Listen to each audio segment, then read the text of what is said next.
Subject utilization of electrical energy, unit 2, electrical heating and welding topics, right? So we are discussing here electrical heating topic.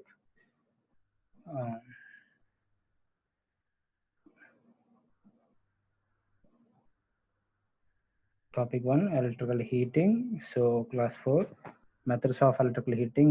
We finished that resistance heating we have finished, and induction induction heating, direct and indirect also we have finished. Just we are going to take the last topic, that is coreless induction heating, dielectric heating. Okay, in this class.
Right, shall we start?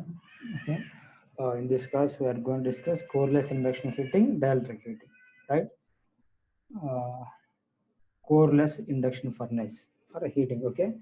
So in this, we are going to see this coreless meaning. Previous we have discussed that with core, right?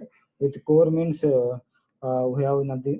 The induction furnace or the induction heating main depends upon transformer action, right? Transformer action nothing but it consists of primary winding, secondary winding, core, main parts. But in this case, we have coreless induction furnace, and without core, we are going to produce the heat and matter, right? So actually, this furnace consists of just construction I have not mentioned, just the operation here I mentioned. The construction I'm going to tell you here. This furnace consists of mainly three parts, right? So first one is primary winding. Here, this is the round place station చూసారమ్మా with the primary winding అంటాం ఓకేనా. Second one is refractory container. This is nothing but a refractory container. This is nothing but refractory container అనమాట. So next third one ఏంటంటే the frame which includes supports and tilting mechanism అనమాట. అంటే so ఇక్కడ మనం use చేసుకున్నాం చూసారా, ఇదంతా charge use చేసుకునే ఫ్రేమ్ ని ఏంటంటే మెయిన్ ఇంపార్టెంట్ ఇక్కడ త్రీ పార్ట్స్ ఓకేనా. Primary winding and second one is refractory, ఇదంతా రిఫ్రాక్టరీ కంటైనర్ అని చెప్తారు okay. This is all refractory container. And third one ఏంటంటే ఫ్రేమ్ అంటే third one is frame used here for charging inside of that is frame ఓకేనా. ఈ frame ఈ three parts very very important మనకి ఓకేనా. So the main feature of this యాక్చువల్గా furnace ఏంటంటే చూడండి జాగ్రత్తగా, is that it contains no heavy iron core మనకి ఏంటంటే ప్లేస్ చేయట్లా. సో ప్లేస్ చేయట్లేదు కాబట్టి సో కంటిన్యూస్ ఫ్లక్స్ ఏమైనా మనకు వస్తుందా? అవునా? అంటే యాక్చువల్గా in case of previous transform action use చేసుకుని కోర్ యూజ్ చేశాను. అప్పుడు ఏంటి, ప్రైమరీ వైండింగ్ లో ఫ్లక్స్ ప్రొడ్యూస్ అయింది.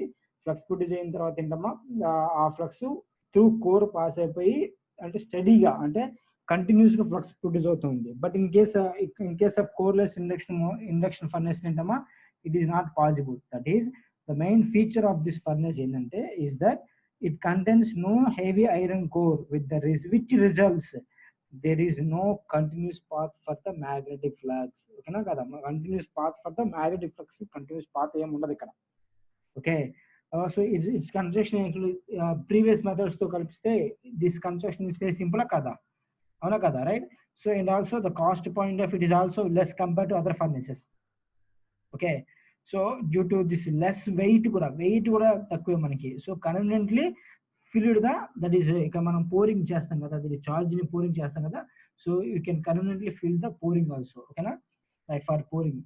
So the primary winding are made up of hollow tubes ని చూసే కదా, రౌండ్స్ పెట్టే చూసారు కదా, the primary winding coils are made up of hollow tubes and cooled by circulation. ఓకేనా, సో సర్క్యులేషన్ త్రూ దెమ్ అనమాట. Okay, right, simple.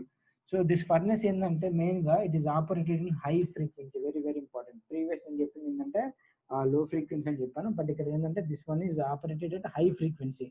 కోర్లెస్, గుర్తుపెట్టుకోండి, coreless induction furnace అంటే హై ఫ్రీక్వెన్సీ యూజ్ చేస్తాను. సో హై ఫ్రీక్వెన్సీ యూజ్ చేయడం వల్ల ఏమవుతుందంటే skin effect వచ్చింది. So skin effect ఉండడం వల్ల కూడా it is very benefit to this అనమాట. స్కిన్ ఎఫెక్ట్ ఉండడం వల్ల హీట్ ఎక్కువ జనరేట్ అయింది. లాసెస్ అయితేనే కదా హీట్ జనరేట్ అవ్వడానికి. ఇక్కడ అంటే the main concept in this the efficiency will be reduces because of heating వచ్చింది అంటే మీనింగ్ ఏంటమ్మా, లాసెస్ వస్తున్నట్టు ఏంటి, హీట్ వస్తున్నట్టు మీనింగ్. ఓకేనా, దట్ ఈస్ ద మీనింగ్ అనమాట. లాసెస్ ఇంక్రీజ్ అయ్యే కొద్దీ ఆ ఎఫిషియన్సీ తగ్గే కొద్దీ అంటే మనకి హీటింగ్ ఎక్కువ వస్తుంది, హీట్ ప్రొడ్యూస్ అవుతుంది. దట్ ఈస్ నథింగ్ బట్ ఇక్కడ skin effect is exist in this furnace, coreless induction furnace అనమాట. Okay, right, coming to the process చూద్దాం. Simple, it is a simple furnace with the absence of core ఉండదని చెప్తున్నాడు, right? In this type heat is developed, simple process, నేనేం చేయట్లేదు అక్కడ, ఓకేనా. Heat is developed in the charge due to the eddy current flowing through it. Eddy currents ఎలా flow అవుతాయి మనకి, right, చూద్దాం. The furnace consists of a cylindrical ceramic cylinder in shape enclosed with a coil. This is enclosed with a coil, primary coil. Okay, so right, that forms the primary winding of the transformer. These coils forms the primary winding of the transformer anadu. So when the primary winding coil is excited by alternating source, that is AC source supply చేస్తావు. So flux is set up by the coil, flux properties అవుతుంది. This flux directly contact to the charge, directly contact అయిపోయింది మన charge, అవునా కదా. So ఇంకో చెప్పాను, ఈ furnace మనం యూజ్ చేసే ఫర్నెస్ లో ఫ్రేమ్ కూడా వెరీ ఇంపార్టెంట్ కాన్సెప్ట్ ఇక్కడ. ఓకేనా, సో ఈ ఫ్లక్స్ దానికి టచ్ అవ్వడం వల్ల eddy currents produce in the charge. ఓకేనా, so the direction of eddy currents is approximate to the simple method అన్నమాట ఇక్కడ మనకి. ఓకేనా, approximate to the current in the primary coil. Simple, the direction of eddy currents is approximate to the current in the primary coil. So ఏం లేదు, simple. ఇక్కడ primary winding AC supplies తో flux produce అవుతుంది. ఆ flux directly touches the charge which heated up the charge అనమాట. The heat మనం use చేసుకున్నాం అక్కడ. That is the heat developed in charge due to eddy currents flowing through to. Eddy currents ఎలా form అవుతుంది అంటే primary winding supply ఇస్తున్నావు, flux produce అవుతుంది, ఆ ఫ్లక్స్ వెళ్ళి చార్జ్ టచ్ అవడం వల్ల సో ఎడ్డీ కరెంట్స్ ఫామ్ అవుతుంది. సింపుల్ మెథడ్ ఇది, రైట్? కమింగ్ టు నెక్స్ట్, ఇక్కడ ఏంటంటే సార్ ఎప్పుడు చెప్పాను already, we have discuss, that is it is operated with high frequency. Previous నేను ఇండక్షన్ హీటింగ్ ఏంటంటే లో ఫ్రీక్వెన్సీ యూజ్ చేశాను, but this in this type ఏంటంటే యూజ్ హై ఫ్రీక్వెన్సీ యూజ్ చేశాను. ఓకేనా, so due to skin effect కూడా చెప్పాను, అవునా కదా. Due to the skin effect it presents copper losses వస్తాయని చెప్పాను, thereby increasing the temperature of the primary winding. It is the advantage only అని చెప్పాను ఆల్రెడీ నేను. ఓకేనా, రైట్, అడ్వాంటేజెస్ ఏంటంటే ఈజీ ఆఫ్ కంట్రోల్. ఓకేనా, sorry, easy of control, oxidation is reduced, cost is less. So this three already నేను just now I told you, right? These are the advantages of compared to core with coreless ఏంటంటే some of the advantages here. Okay, there are some other also, but these are the main. Okay, right. Coming to very very important, dielectric heating. Okay, dielectric heating very very important. నేను before that concept ఏంటంటే capacitance concept మీకు idea ఉండాలి. Capacitance గురించి idea ఉంటే ఇది పెద్ద matter కాదు. So చూడమ్మా, so it is also called high frequency capacitive heating. Already చెప్పాను. So first there are three materials, that is three parameters. First one is resistance, తర్వాత ఇండక్టర్, తర్వాత కెపాసిటర్. ఈ త్రీ ఎలిమెంట్స్ ఏంటమ్మా, ప్యాసివ్ ఎలిమెంట్స్ అని చెప్పాను. Active అంటే ఏంటి మనకు తెలిసిన voltage source, current source are active sources. Passive అంటే ఏం చెప్పాను నేను అక్కడ ప్రీవియస్ ఫస్ట్ ఎలక్ట్రికల్ సర్క్యూట్స్ చెప్పుకుంటాం. ప్యాసివ్ అంటే ఏంటమ్మా, అక్కడ resistance, inductance, capacitance. These three are the passive elements and which are also produce the heat. ఇక్కడ అదే జస్ట్ పాయింట్. ఇక్కడ డైరెక్ట్ హీటింగ్ నథింగ్ బట్ ఏంటంటే కెపాసిటివ్ కాన్సెప్టే. ఇక్కడ ఆల్రెడీ ఆ పాయింట్ డిస్కస్ చేశాను. It is also called high frequency capacitive heating, also known as high frequency capacitive heating. Is used for heating of insulators. Insulators ని heat చేయడానికి use చేసుకుంటాం ఇక్కడ. Insulators main important. Insulators like examples ఏంటి, wood, next plastics and ceramics. These three are very very important. ఎందుకంటే వీటిని heat చేయాలంటే some more uniform గా heat చేయాలంటే కొంచెం కష్టం compare to other methods. Other methods కూడా హీట్ చేస్తాం, బట్ ఏంటంటే so which cannot be heated easily and uniformly by other methods అనమాట. బై అదర్ మెథడ్స్ లో కంపేర్ చేస్తే ఈ మెథడ్ ఏంటంటే యూనిఫామ్ గా హీట్ చేయొచ్చు అని చెప్తున్నాడు సింపుల్ గా. ఓకే, రిక్వైర్మెంట్స్ ఏం చూద్దాం. The supply frequency required for dielectric heating is in between supply frequency, that is 10 to 50 megahertz.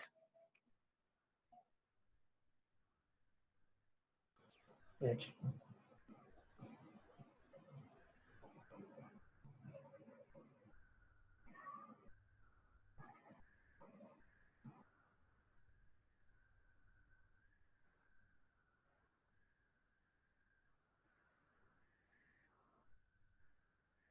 Right, dielectric heating. Okay, just now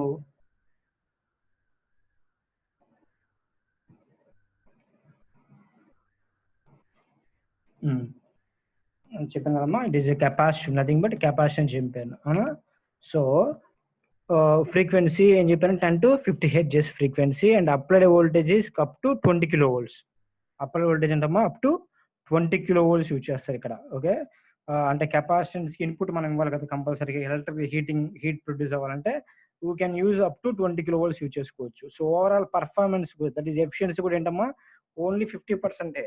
అంటే 50% వచ్చిందంటే బాగా వచ్చినట్టే మనకి ఇక్కడ. Okay, that is the reason also, right? So this is about dielectric loss. అసలు actual dielectric loss అంటే before నేను ఒక చిన్న కాన్సెప్ట్ చెప్తాను, ఒకసారి వినండి జాగ్రత్తగా. కెపాసిటెన్స్ యాక్చువల్గా ఇన్ ద కెపాసిటెన్స్ లో voltage and currents are in phase, out of phase. Out of phase. ఓకేనా? అంటే ఏంటంటే the current leads the voltage by an angle 90 degrees అంటారు. if it is a pure capacitance, జాగ్రత్తగా గుర్తుపెట్టుకోండి. if it is a pure capacitance, okay, the current leads the voltage by an angle 90 degrees. 90 degrees ఉంటుంది. suppose if I added some amount of resistance in the capacitance లో, అంటే నేను మళ్ళీ చెప్తున్నాను, without resistance capacitance ఉండదు, inductance ఉండదు, ఇంకేని other element ఉండదు. రెసిస్టెన్స్ లేని ఎలిమెంట్ ఏది లేదు మనకి. ఓకే, సో రెసిస్టెన్స్ కంపల్సరీ ఏ మెటీరియల్ ఉండాల్సిందే. సో ఇక్కడ కూడా ఈ కెపాసిటర్ అంటే ప్రాక్టికల్ కెపాసిటీలో సమ్ అమౌంట్ ఆఫ్ రెసిస్టెన్స్ కూడా ఉంటుంది. ఇప్పుడు రెసిస్టెన్స్ యాక్చువల్ గా ఇన్ ద రెసిస్టెన్స్ లో మనకి ఏంటమ్మా, the voltage and currents are in phase లో ఉంటాయి, రైట్? అదే కెపాసిటర్ లో ఏంటి, the current leads the voltage by 90 degrees if it is a pure capacitor, right? So నేను ఇప్పుడు ఏం చేశాను, అదే పాయింట్ ఇక్కడ డిస్కస్ చేస్తున్నాను. When a practical capacitor is connected across the AC supply. So AC supply connect చేశాను. It draws a current which leads the voltage by an angle actual గా which is less than 90 degrees అన్నాడు, గుర్తుపెట్టుకోండి. Actual గా pure capacitor అయితే exactly which is equal to 90 degrees. But practical capacitor అన్నాడు. Practical capacitor nothing but the capacitor consists of some amount of resistance. Okay, right? It means that there is a certain component of current which is in phase with the voltage, అర్థమవుతా లేదా? అంటే యాక్చువల్గా which is less than 90 degrees అనాలి. Less than 90 degrees ఎందుకు ఉంది capacitor లో? ఉండకూడదు కదా. ఎందుకు ఉంది అంటే it means there is a certain component, that is resistance, that component of the current which is in phase with the voltage. అంటే ఏంటి? దేంట్లో మనకి in phase with the voltage ఉండేది? రెసిస్టెన్స్ ఉన్నాయి కదా. That is hence produces some loss is called dielectric loss. అర్థమవుతా? So because of certain component present in the capacitor, so ఆ component ఉండడం వల్ల సమ్ యాంగిల్ అనేది లాస్ అయిపోతున్నాం ఇక్కడ 90 degrees లేకుండా. అంటే సో యాక్చువల్గా కరెంటు అండ్ వోల్టేజ్ ఏంటో మనకి 90 degrees phase, sorry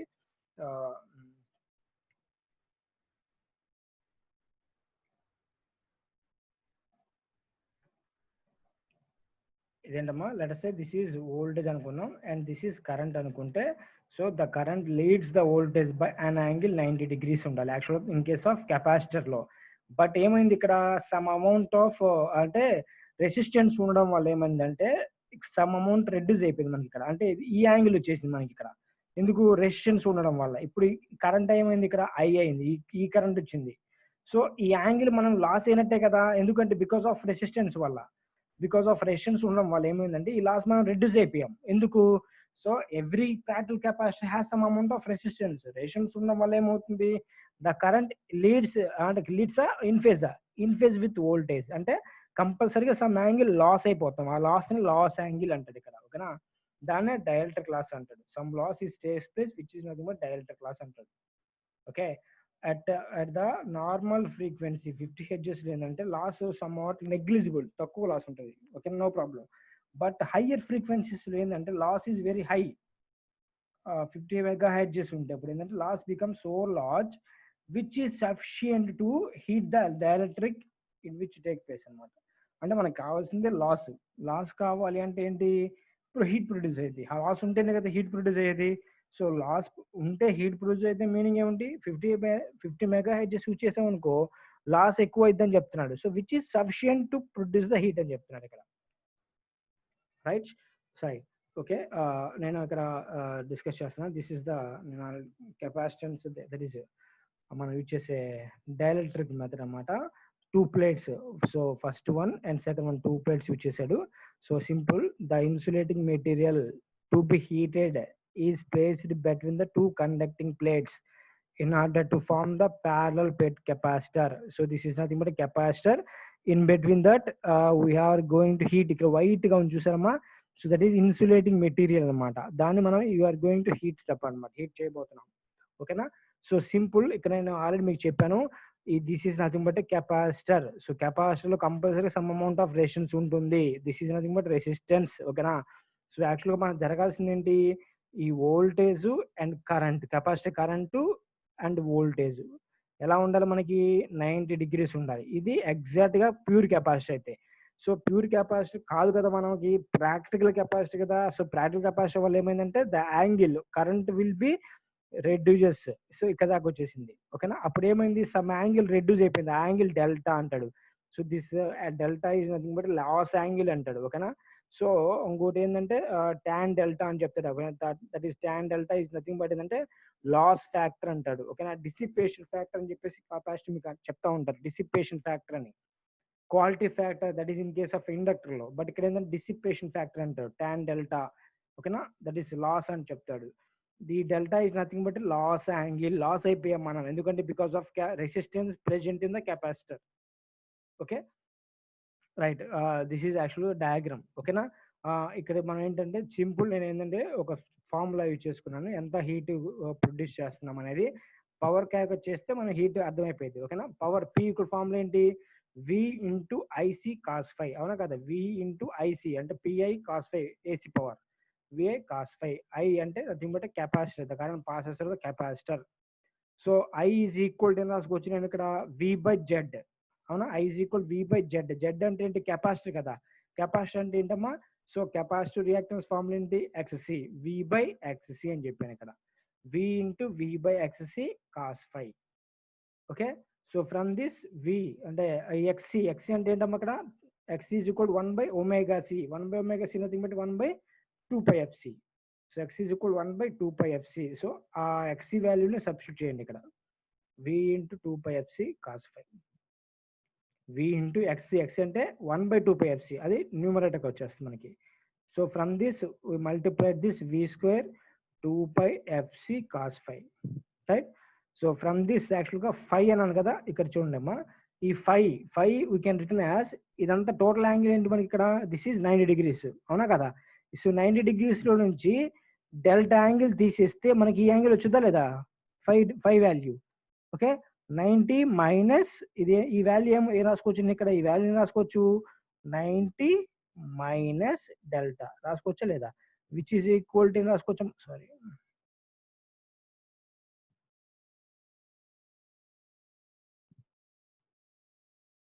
90 minus delta, right. రాసుకోవచ్చా లేదా నేను ఇక్కడ, ఎందుకంటే టోటల్ 90లో నుంచి ఈ డెల్టా వాల్యూ తీసేస్తే నాకు వచ్చేది 5. So 5 is equal 90 minus delta, right. So అదే నేను నోట్ చేశాను, 5 is equal 90 minus delta. So substitute in this value, 5లో సబ్స్టిట్యూట్ చేసి 90 minus delta. So cos 90 minus delta అది బట్టి we can return sine delta. So which is approximately equal to delta value only. So that is mention delta, ఓకేనా. So then v square 2πfc delta note చేశాను. This is the equation. Once after that ఏంటంటే 2π it is constant, C capacity value constant, right. Delta value also constant, right. So we can say that, so p directly proportional to v square f. p అంటే power, that is or heat produced, is directly proportional to v square into f. That is I here written p directly proportional to v square into p directly proportional to f అని రాశాను ఇక్కడ. That is రాశాను, ఓకేనా. Here the heat produced mainly based on applied voltage మీద dependent ఉంది. That is approximately ఏం చెప్పాము అక్కడ 20, దట్ ఈస్ 50 kV అని 20 kV యూజ్ చేసుకోవచ్చు అప్ టు, ఓకేనా. నెక్స్ట్ ఫ్రీక్వెన్సీ మీద డిపెండెంట్ అని చెప్పాడు. ఈ 2 పారామీటర్స్ మీద ఏంటంటే హీట్ ఇక్కడ డిపెండ్ అవుతుంది, the power or heat. This power is converted to heat అనమాట. అక్కడ మనం అక్కడ power p is equal formula ఉంది కదా, this power converted to heat. Since for the given insulating material c and delta are constant అని చెప్పాను, right. The dielectric losses are directly proportional to v square into f. Just I mention here p directly proportional to v square into f. That is the why high frequency voltage is used for dielectric heating. High ఫ్రీక్వెన్సీని ఎందుకు use చేస్తాం అర్థమైంది కదా. High frequency voltage రెండు parameters ఏంటంటే మనకి heat produce చేయడానికి use అవుతాయి. నేను ఆల్రెడీ ప్రీవియస్ చెప్పాను 20 kV యూజ్ చేస్తావు, 10 to 30 MHz యూజ్ చేస్తారని చెప్పి, ఓకేనా. జనరల్ డయాగ్రామ్ యాక్చువల్గా ఇది, ఓకేనా. ప్యారలల్ కెపాసిటర్స్, ఇది ఇన్సులేటర్ హీట్ ప్రొడ్యూస్ చేయడానికి. So this is about dielectric heating. Some advantages are there. Since heat is generated within the dielectric medium, అక్కడ మనం యూజ్ చేసుకునే కెపాసిటర్లోనే హీట్ ప్రొడ్యూస్ అవుతుంది కాబట్టి you can get uniform heating అనమాట. Uniform heating, okay. Heating becomes faster with increasing of frequency increase అయ్యే కొద్ది మనకి ఏందమ్మా హీట్ ప్రొడ్యూస్ ఆల్సో ఫాస్టర్, అవునా కదా, right. So it is only method for heating bad conductors of heat. Bad conductors, anything bad conductors, అది మరి insulators use చేస్తున్నాం ఇక్కడ. ఇన్సులేటర్స్ కూడా మనం హీట్ చేయొచ్చు ఇక్కడ, అదే మెయిన్ ఇక్కడ, right. So heating is fasted in this method, right, ఓకేనా. ఫాస్ట్ గా హీట్ చేసుకోవచ్చు అని చెప్తున్నాడు. Since no naked flame appears in the process, ఓకేనా. Inflammable articles like plastics, wooden products can be heated safely. అంటే ఏంటంటే నేక్డ్ ఫ్లేమ్ అపియర్స్ అంటే ఏంటంటే ప్రాసెస్ లో మనకి ఈ వుడ్ కానీ ప్లాస్టిక్ లో కానీ పేలిపోయి, అంటే డ్యామేజ్ అయ్యి పేలిపోయి ఉండవు ఇక్కడ, అంటే క్రాక్ ఇచ్చేసి పేలిపోయాయి. So naked flame same appear అవ్వవు మనకి. నో నేక్డ్ ఫ్లేమ్ అని చెప్పాడు, అపియర్స్ ఇన్ ద ప్రాసెస్ అని చెప్తున్నాడు. So the heated process safe అని చెప్తున్నాడు. Heating can be stopped immediately as when you desired. నీకు కావాల్సినప్పుడు, డిజైర్డ్ అంటే నీకు కావాల్సినప్పుడు హీటింగ్ కెన్ బి స్టాప్డ్ ఇమీడియట్గా ఆపేసుకోవచ్చు అని చెప్తున్నాడు. These are the advantages of dielectric heating. right? Coming to applications, so some applications are there. చూపిస్తాను చూడమ్మా just since cost of direct is very high actually, ఎందుకంటే మనం వోల్టేజెస్ కూడా హై యూజ్ చేసుకోవాలి కాబట్టి ఇన్సులేటింగ్ మెటీరియల్ కూడా హై కాస్ట్ కదా, insulating material cost ఎక్కువ మనకి. Okay, that's why some applications are there. First one is for gluing of multi layer plywood boards. Gluing అంటే ఏంటమ్మా, ఐడియా ఉందా మీకు ఏమన్నా? మల్టీ లేయర్ ప్లైబోర్డ్స్, చిన్న డయాగ్రామ్ చూపిస్తాను. ఇదిగోండి మల్టీ లేయర్ ప్లైబోర్డ్స్ అంటే మన హౌస్ లో యూజ్ చేసుకునే కప్బోర్డ్స్ ఉంటాయి చూసారా, మల్టీ లేయర్ ఉంటాయి. మిడిల్ లో మనం యూజ్ చేస్తాం చూసారు, ఇక్కడ వైట్ గా చూసారు, ఇక్కడ ఈ వైట్ గా యూజ్ చేస్తాం చూసారా, వాటి ఏమంటే మల్టీ లేయర్ అంటే అండ్ మల్టీ లేయర్స్ కదా. మిడిల్ లో మనం ఏం చేస్తాం అంటే అక్కడ గ్లూయింగ్ అంటే ఏంటంటే గమ్ లాగా యూజ్ చేస్తాడు, గ్లూయింగ్ చేస్తాడు. ఓకేనా, దాని one of the application, main application అన్నమాట. This is the cupboards. Cupboards లో అంటే కంబైన్ చేస్తూ ఉంటాడు, అంటే పైన ఒక పీసు మధ్యలో పీసు మిడిల్ ఏం చేస్తాడంటే అన్నింటికి గ్లూయింగ్ చేస్తాడు. ఓకేనా, that is the one reason. Next for baking of sand cores which are used in moulding process. Moulding process అంటే ఏంటి? ఇప్పుడు ఒక చిన్న నేను ఒక బొమ్మను తయారు చేయాలి, ఆ బొమ్మ ఒక షేప్ ఉంది, ఆ షేప్ లో తయారు చేయాలంటే మౌల్డింగ్, ఒక మౌల్డర్ ఉంటుంది అనమాట. ఆ మౌల్డర్ లో మనం ఏం చేసుకోవాలి, బేకింగ్ అంటే ఏంటంటే చూడండి ఒకసారి చిన్న డయాగ్రామ్ చూపిస్తాను. ఇదిగోండి ఈ డయాగ్రామ్ లో వాడు ఒక షేప్ తీసుకురావాలన్నమాట. ఈ షేప్స్ తీసుకురావాలంటే ఏం చేస్తారు, దాన్ని కరిగిచ్చేసి, సో బేకింగ్ అంటే అదే. ఓకేనా, the baking of sand course అన్నాడు. దాన్ని ఏమంటే అంటే ఒక షేప్ లో పడేస్తాడు. ఆ షేప్ కొన్ని రోజుల తర్వాత అదే కూల్ అయిపోయిన తర్వాత ఆ షేప్ వచ్చేస్తుంది మనకి. ఓకేనా, అది మీనింగ్ ఇక్కడ. ఓకేనా, moulding, that is baking of sand cores which are used in moulding process. Moulding అంటే ఏంటి చెప్పాను కదా, సమ్ షేప్ తీసుకురావాలంటే, right. Next one for pre heating of plastic compounds. Pre heating of plastic compounds for moulding section అంటే ఏం లేదు, ఏదైనా సరే ఇప్పుడు నేను డయాగ్రామ్ చూపించాను చూసారా, ఇది హీట్ చేయాలా లేదా, నేను ఒక ప్లాస్టిక్స్ కరిగించాలి కదా, ప్లాస్టిక్ కరిగించిన తర్వాతే కదా నేను నాకు కావాల్సిన షేప్ లో తీసుకురావాల్సింది. సో ఈ ప్లాస్టిక్ కరిగించాలన్నా కూడా ఏంటంటే నేను ఈ ప్రాసెస్ యూజ్ చేసుకున్నాను, direct heating. Pre heating of plastic compounds. Okay, right. Next for drying of tobacco. ఓకేనా, టొబాకో యూజ్ చేసుకున్నప్పుడు ఏంటంటే, సో ఆఫ్టర్ గ్లీజనింగ్ హ్యాస్ బిన్ మిక్స్డ్ అనమాట, మిక్స్ చేసిన తర్వాత ఏంటంటే for drying tobacco also we go for direct heating, right. Next for baking of biscuits and cakes. Okay, మన bakeries లో యూజ్ చేసుకునే ఏంటంటే ఆటోమేటిక్ మిషన్స్ ఉంటాయి అక్కడ, వాటి ఏంటంటే బేకరీస్ లో మెయిన్ ఇవే డైరెక్ట్ హీటింగ్ యూజ్ చేసుకుంటాడు. ఓకేనా, ఫర్ బేకింగ్ ఆఫ్ బిస్కెట్స్ కానీ కేక్స్ కానీ. Okay, right. Coming to next one is for electronic sewing of plastic garments like raincoats idea ఉంది కదా మీకు. So with the help of cold rollers fed with high frequency supply. నేను ఒక చిన్న diagram చూపించాను చూడండి ఇక్కడ, దిస్ ఈస్ యాక్చువల్ మెషిన్. ఓకేనా, ఈ మెషిన్ మనం డైరెక్ట్ ప్రాసెస్ యూజ్ చేస్తాడు. ఎందుకు, ఈ ప్లాస్టిక్స్ ఉన్నాయి చూసారా, రెయిన్ కోట్స్ కానీ ప్లాస్టిక్ మ్యాట్స్ కానీ, ఇవన్నీ ఏంటంటే డైరెక్ట్ హీటింగ్ యూజ్ చేసుకుంటాడు. ఓకేనా, this is the machine actually. Okay, next for dehydration of food. What is mean by dehydration of food చెప్పండి ఒకసారి. అంటే ఏంటంటే నేను ఒక 10 days తర్వాత అది తినాలి, 20 days తర్వాత తినాలి అనుకుని ప్లాస్టిక్స్ మనం యూజ్ చేసుకుంటాం చూసావా, బయట చిప్స్ కానీ, వాడు ఎంత డిహైడ్రేషన్ ఫుడ్ అంటాడు. అంటే ఏంటంటే సమ్ డేస్ తర్వాత, ఇదిగోండి ఒక సమ్ ఆఫ్ ద ఎగ్జాంపుల్, ఇవేంటి డ్రై ఫ్రూట్స్ ఐడియా ఉందా, ఈ డ్రై ఫ్రూట్స్ అన్ని మనం ఏంటంటే ఈ రోజే తినం, ఇదంటే డిహైడ్రేషన్ ఆఫ్ ఫుడ్. ఇవి యూజ్ చేసుకునేటప్పుడు కూడా మనం ఏంటంటే సమ్ డేస్ యూజ్ చేసుకోవాలి కాబట్టి డిహైడ్రేట్ చేస్తారు, దాన్ని ఫర్ డిహైడ్రేషన్ ఆఫ్ ఫుడ్ అంటాడు. Which is then sealed in 8 tight containers. అంటే ఇవన్నీ ఏంటంటే చిప్స్ కూడా ప్లేస్ చేస్తారు చూసావా, చిప్స్ ఒక బాక్స్ వేసేసి ఎయిర్ ఫిల్ చేసేసి పెట్టేస్తాడు, గుర్తుందా. ఆ మిషన్ ని కూడా ఏంటంటే డైరెక్ట్ హీటింగ్ లో ప్లేస్ చేస్తారు. Okay, for removal of moisturisers from oil emulsions. అంటే ఏం లేదు, ఇక్కడ రెండు కంబైన్గా ఉంటాయి, ఆయిల్ వాటర్ కంబైన్గా ఉన్నప్పుడు ఏంటంటే, సో దాన్ని డివైడ్ చేయడానికి కూడా ఈ మెథడ్ యూజ్ చేస్తారని చెప్తున్నాడు. Okay, next in diathermy for relieving of pain. అంటే ఇగోండి ఒక మిషన్ ఇక్కడ చూపించాను చూడమ్మా. So this is the machine also used for relieving the pain, అంటే పెయిన్ రెడ్యూస్ చేయడానికి కూడా one of the technique used is dielectric అనమాట. హీట్ చేస్తూ ఉంటాడు, మీకు ఐడియా ఉంటుంది అనుకుంటా. పాత అంటే పాపం మోకాల ఆపరేషన్ చేసుకునే వాళ్ళకి అర్థమై ఉంటుంది. ఓకేనా, మనకు కాదు, కొంచెం పెద్ద వాళ్ళకి. ఆ మిషన్స్ అంటే డైరెక్ట్ గా మిషనే కొన్ని చేసేస్తుంది అనమాట, అంటే ఆపరేషన్ కూడా. Okay right. So for quick drying of glue used for book binding purposes. అర్థమైందా లేదా? For quick drying of glue అంటే ఏంటమ్మా, గమ్ము. ఓకేనా? For book binding purposes. Book binding చేసేటప్పుడు కూడా ఏంటంటే మనం డ్రై చేయాల్సి వస్తుంది. ఏంటి?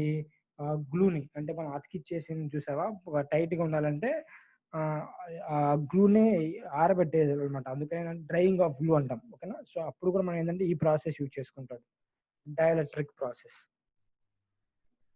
Okay right. So this is about dielectric heating అనమాట. Okay right. So coming to next మనం యూజ్ చేసేది ఏంటంటే, నెక్స్ట్ టాపిక్ యాక్చువల్గా హీటింగ్ కంప్లీట్ అయిపోయిందమ్మా. Coming to welding. Okay, next topic is welding. So just introduction ఇస్తారు this class, and tomorrow class will continue. ఓకేనా? So just introduction చూడండి, just advantage కూడా చెప్తాను. So that is topic 2 actually, electric welding, introduction and classification of electrical welding. Just introduction complete చేస్తాను. Okay right. Coming to introduction, what is mean by welding అమ్మా అంటే మీకు idea ఉంటుంది. Welding బయట మనం నారాకోట దగ్గర చూస్తూ ఉంటారు. ఓకేనా? బయట చిన్న ఇనుప రాడ్లు తీసేసుకొని ఏదో చేస్తూ ఉంటే మనకేంటంటే ఒక బయటికి అదే ఫైర్ లాగా వస్తూ ఉంటుంది. గుర్తుందో చూసారా? That is nothing but welding. మా కాలేజీలో కూడా వెల్డింగ్ ఉంది, చూడండి సరే. Welding is the process of joining two pieces of metal or non-metal together by heating them to their melting point. నాకు ఇక్కడ వెల్డింగ్ ప్రాసెస్ కావాలి అంటే కంపల్సరీగా 2 ప్రాసెస్ కావాలి. ఫస్ట్ వన్ ఈజ్ హీట్ కావాలి కంపల్సరీగా. Next main right. Coming to ఇంకా డీప్కి వెళ్ళాలంటే, వెల్డింగ్ కంపల్సరీగా మనం చేయాలి అంటే 2 energies are required, heat energy, mechanical energy. అవునా కదా? హీట్ ఎనర్జీ ఎందుకు? కంపల్సరీగా ఆ 2 పీసెస్ ని నేను జాయిన్ చేయాలి అంటే 2 పీసెస్ మధ్యలో నేను హీట్ జనరేట్ చేయాలి. అవునా కదా? హీట్ జనరేట్ చేయాలి అంతే కదా? హీట్ జనరేట్ చేసిన తర్వాత ఆ రెండింటిని ప్రెస్ చేస్తాను. సో ప్రెస్ చేసినప్పుడు నాకేం కావాలి? మెకానికల్ ఎనర్జీ కావాలి. అంటే so the process of welding requires heat energy and mechanical energy. అవునా? So the welding is the process of joining the 2 pieces. Join చేసేటప్పుడు ఏమైందంటే టైట్ గా జాయిన్ చేయాలి, మనం ప్రెస్ చేయాలి. మనం ప్రెస్ చేసినప్పుడు ఏమైంది? Mechanical energy required, right? So join the 2 pieces of metals together by heating them. Heat compulsory చేయాల్సిందే కదా. Then to there melting point. And melting అంటే మెల్ట్ అయిపోవాలి. ఆ ఇనప ఐరన్ ఎంత ఏంటంటే ఐరన్ 2 ఐరన్స్ జాయిన్ చేయాలంటే వాటిని మెల్ట్ చేసిన తర్వాత మనం జాయిన్ చేయగలం, right? This is welding anamata. Okay, filler metal may or may not be used to join the 2 pieces. Okay, right? The physical and mechanical properties of material to be welded, such as melting temperature, density, thermal conductivity, tensile strength, take an important role in welding. Welding చేసేటప్పుడు ఇవన్నీ important మనకి. ఓకేనా? The properties are, that is temperature check చేసుకోవాలి, density check చేసుకోవాలి, thermal conductivity. Conductivity అంటే ఏంటంటే మనం thermal conductivity వేరు, మన మెకానికల్ పార్ట్ ఇదంతా. ఓకేనా? టెన్సైల్ స్ట్రెంగ్త్, ఇవన్నీ మీకు న్యూ కనిపిస్తూ ఉంటాయి. ఓకేనా? Take an important role in process of welding. Okay. So depending upon how the heat applied to is created, we get different types of welding such as thermal welding, gas welding, electric welding. Thermal welding, gas welding అనేది different, but we are going to discuss that is electrical welding. Okay na? In this chapter we discuss only about electrical welding and some introduction to other modern welding techniques also. Okay na? Welding is nowadays extensively used in automobile industry. Automobile industry అవునా కదా? కార్లు అన్ని అంతే కదా, different types of అదే models వస్తూ ఉన్నాయి మనకి, ఎందుకంటే మౌల్డ్ చేయాలి కాబట్టి. సో హీట్ కంపల్సరీ, అది welding compulsory. Pipeline fabrication in thermal power plants, right? Machine repair work, machine frames కావాలన్నా, ఇవన్నీ అంటే వెల్డింగ్ అనేది మనం జనరల్ గా చూసే టాపిక్ ఇది. ఓకేనా?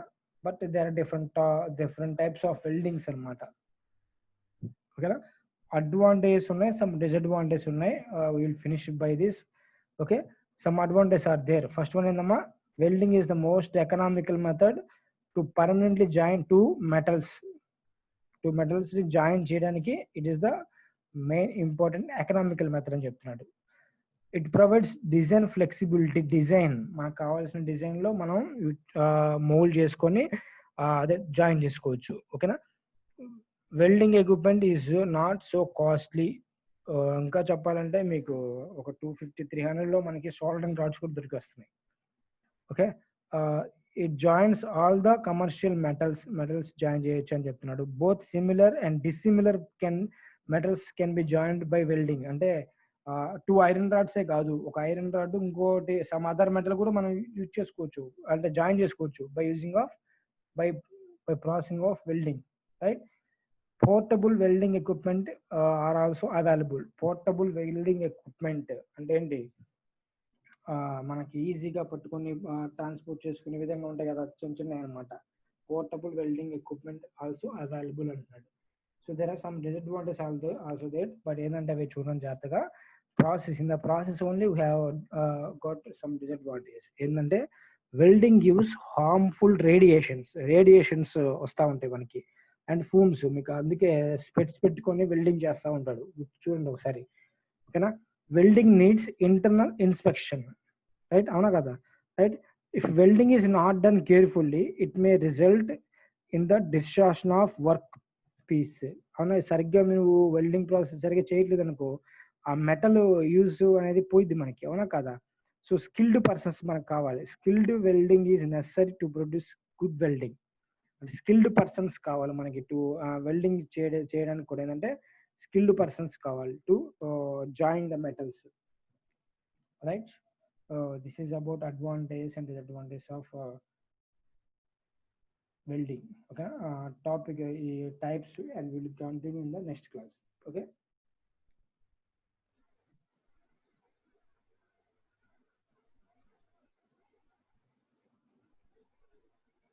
Right. Okay amma, right, అర్థమైందా?